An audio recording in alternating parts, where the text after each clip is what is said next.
Hello friends, welcome to Eswari சமையல். இன்னைக்கு நம்ம ஈஸ்வரி சமையல்ல புளி சாதம் லஞ்ச் பாக்ஸ் கொடுத்து விடுற மாதிரி ரொம்ப டேஸ்டா பொடிகள் எல்லாம் அரைச்சு செய்ய போறேங்க. இந்த ரெசிபி இப்போ எப்படி செய்யலான்ட்டு பார்க்கலாம் வாங்க.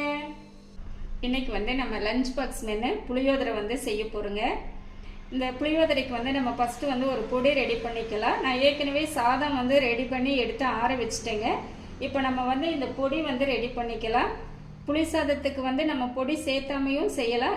இந்த பொடி சேர்த்து செஞ்சோம்னா இன்னும் நல்லா கூடுதல் சுவையா சாப்பிட்றதுக்கு அவ்வளோ நல்லா டேஸ்டா இருக்குங்க. 2 டேபிள் ஸ்பூன் கடலைப்பருப்பு, 2 டேபிள் ஸ்பூன் உளுந்து,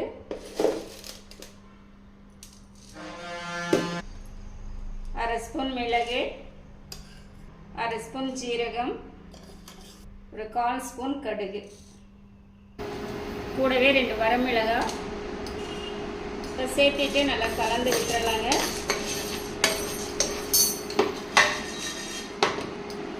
ஒரு கொத்து கறிவேப்பிலை எல்லாமே நல்லா செவக்க வறுத்துக்கணுங்க.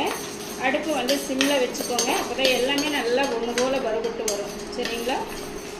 இப்போ எல்லாமே நல்லா செவக்க வறுபட்டுருச்சுங்க. நம்ம எடுத்துக்கலாம். எடுத்துட்டு நல்லா ஆற வச்சு கரைகரப்பாக அரைச்சி எடுத்துகிட்டு வந்துடலாங்க. சாதம் தாளிச்சிக்கலாங்க. நம்ம கடாய் வச்சுட்டோம். தேங்காய் எண்ணெய் ஒரு 2 ஸ்பூன் அளவு சேர்த்திக்கலாங்க. இந்த புளி சாதத்துக்கு தேங்காய் எண்ணெய், நல்லெண்ணெய், கடலை எண்ணெய் சேர்த்துனா டேஸ்ட் ரொம்ப நல்லா இருக்கும். 1/2 ஸ்பூன் கடுகு, 1/2 ஸ்பூன் உளுந்தம்பருப்பு, 1/2 ஸ்பூன் கடலைப்பருப்பு. இந்த பருப்புகள் நீங்கள் தாளிக்கும் போது சாதம் எந்த அளவுக்கு சேர்த்துறீங்களோ அதுக்கு தகுந்த மாதிரி சேர்த்திக்கோங்க. சரிங்களா?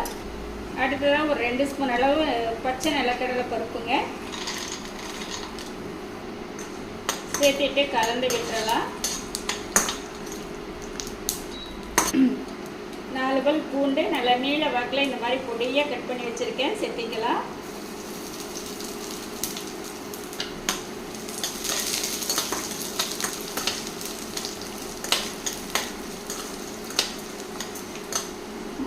ஒரு கைப்பிடி அளவு சின்ன வெங்காயம் கட் பண்ணி வச்சுருக்கேங்க, சேர்த்திக்கலாம்.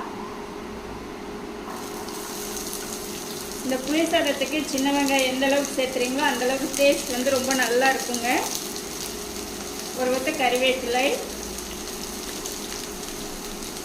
காரத்துக்கு நம்ம ஏற்கனவே வரமிளகாய் சேர்த்து அரைச்சிருக்கோம். இது ஒரு மிளகாய் மட்டும் நம்ம கிள்ளி சேர்த்திக்கலாங்க. சேர்த்துட்டே கலந்து விட்டுறலாம். வெங்காயம் வதங்கிட்டோம். இப்போ வெங்காயம் நம்மளுக்கு நல்லா வதங்கிடுச்சுங்க. பார்த்தீங்களா? நல்லா வதங்கி வந்துடுச்சு. நல்லா ஒரு பெரிய நெல்லிக்காய் அளவு புளி எடுத்து நல்லா கரைச்சி வச்சுருக்கேங்க, சேர்த்திக்கலாம்.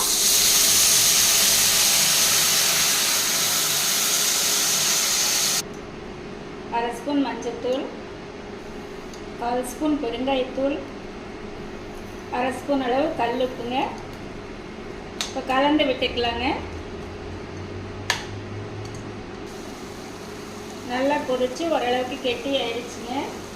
இந்த டைமில் நம்ம வறுத்து அரைச்சி வச்சுருக்கிற பொடியிலேருந்து ஒரு 2 ஸ்பூன் சேர்த்திக்கலாம். நம்ம எல்லா பொடியும் இதுக்கு சேர்த்த முடியாதுங்க, என்ன அதிகமாகிடும். நம்ம அரைக்கும் போது ரொம்ப குறைவாக வறுத்தோம்னாலும் அரைக்க முடியாது. அதனால் நான் இந்த மாதிரி கொஞ்சம் நிறையா வறுத்து அரைச்சி வச்சுட்டேங்க. நெக்ஸ்ட் டைமில் கூட நம்ம இந்த மாதிரி சாதங்கள் செய்யும்போது சேர்த்திக்கலாம். ஒரு 2 ஸ்பூன் சேர்த்திட்டுங்க, கலந்து விட்டுக்கலாம். அப்போ அந்த பொடி சேர்த்துன உடனே அப்படி ஒரு வாசங்க. நம்ம பொடி சேர்த்து நல்லா கெட்டியானதுக்கப்புறம் அடுப்பை குறைச்சி வச்சுட்டு ஒரு 1 நிமிஷம் விட்டுட்டேங்க. நல்லா கெட்டியாகி வந்துடுச்சு. நம்ம எடுத்து வச்சிருக்கிற சாதம் கொஞ்சம் கொஞ்சமாக சேர்த்திக்கலாங்க. சாப்பாடு நல்லா ஆறிடணுங்க. இந்த மாதிரி நல்லா உதிரி உதிரியாக இருக்கணும். அதாவது ரொம்ப வித விதையாக இருக்கக்கூடாதுங்க. நல்லா இந்த அளவுக்கு ஒரு பசவாக இருக்கணும். சரிங்களா? இப்போ சேர்த்திட்டு கலந்துக்கலாங்க.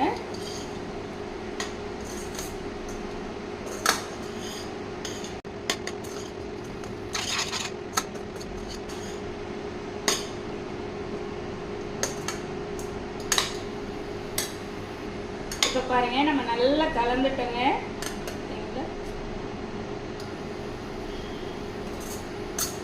டேஸ்ட் வேறு லெவலுங்க. நல்லா கொஞ்சம் மல்லி இலைகள் சேர்த்திக்கலாம்.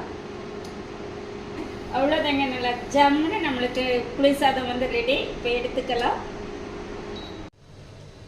புளியோதரை வந்து நம்மளுக்கு நல்லா ரெடி ஆகிடுச்சுங்க. நம்ம பிளேட்டிங் பண்ணிட்டோம். இதை வந்து லஞ்ச் பாக்ஸுக்கெல்லாம் நம்ம செஞ்சு கொடுக்கலாங்க. காலையில் நேரங்களில் செய்கிறது வந்து ரொம்ப ரொம்ப ஈஸி.